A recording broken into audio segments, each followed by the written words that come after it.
father of deceased U.S. Muslim soldier, powerfully carries on against Trump following the DNC. Kaiser Khan made one of the biggest impacts of the Democratic Convention with his passionate call to action against Donald Trump.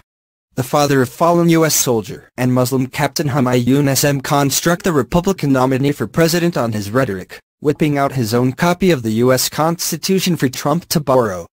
But that isn't where Khan drifts out of the spotlight.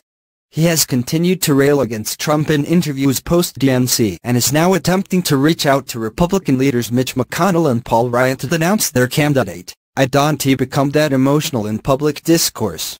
But there's so much at stake. And I appeal to both of these leaders, this is the time.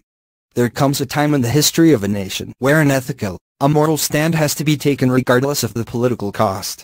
The only reason they were not repudiating his behavior, his threat to our democracy, our decency, our foundation, is just because of political consequences. This point might fall on deaf ears, but Khan is hoping the pair will hear his message despite their political leanings. If they watch Fox News, that might not happen.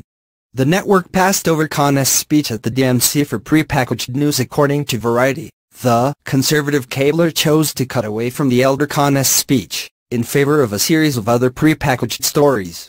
Under a Breaking Tonight graphic, the network aired FBI Director James Comey's press conference on the growing ISIS threat given on Wednesday. Fox didn't find time for the report on the Khans and their son until later, when Fox Business Channel posted video. Even then, Fox chose to focus not on Khan's initial oratory, which had Democrats shouting out in affirmation. Instead, Fox brought in two other Muslim Trump supporters to offer a rebuttal. One credited Trump for forcing Democrats to address Muslim issues, while the other criticized President Obama for not using the phrase radical Islam. This clearly won't stop Khan from speaking out against the Republican candidate. And he probably shouldn't, considering the weight his words carry. Far more potent than